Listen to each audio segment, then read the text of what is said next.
खंडाळ्याच्या घाटामध्ये माकडावानी येडचाळ करताना तुम्हाला आता मी दिसत असन. पण काय करायचं आता, 4 दिवस झालं गोळ्या चुकल्या ते. मला बघून शेजारच्या माणसांना वाटलं की जनावरांची गाडी बोलवावी की काय. बरं आता ते राहू द्या बाजूला, इकडं खंडाळ्याचा घाट बघून घ्या. मी तर आत्तापर्यंत एसटी मधूनच बघितला होता, आज पहिल्यांदाच तिथं थांबली होती. ती पण माईंदुळी वर्दळ दिसली तिथं, म्हणून म्हणलं ही येडी माकडं काय करतात, आपण पण थांबून बघावं. मग असंही भूक लागली होती, मग म्हणलं आपलं काहीतरी खाऊन घ्यावं. तर गरम गरम वडापाव आणि चहा घ्यावा म्हणलं, पण दोन्ही पण अजिबात चवीला चांगलं नव्हतं. ही सहल बघून मीच माझ्या मस्तकावर हाणून घेतलं. अरे देवा, आता ही पोरं इथं काय बघायला आल्या, ढेकळं. गावाकडची पोरं डोंगरांशी ढेकळांशी त्यांचा चांगलाच संबंध आहे.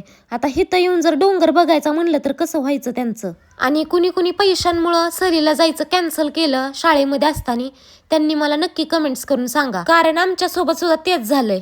सहलीचं नोटीस आलं की आम्ही तर तिकडे लक्षच द्यायचो नाही, कारण तो आमच्या सिलेबस बाहेरचा विषय असायचा.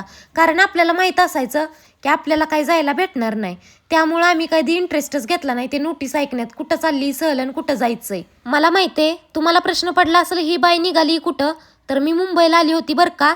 तर घरी पोचल्या पोचल्या पहिल्यांदा तर जुन्या आठवणी बघत बसलो होतो समधीजण. आमच्या भावाला सगळ्या जुन्या आठवणी पेनड्राईव्ह मध्ये जपून ठेवायचा लई नाद आहे. तर आजच्यासाठी एवढंच होतं बरं का. व्हिडिओ आवडला असेल तर फॉलो करून जावा.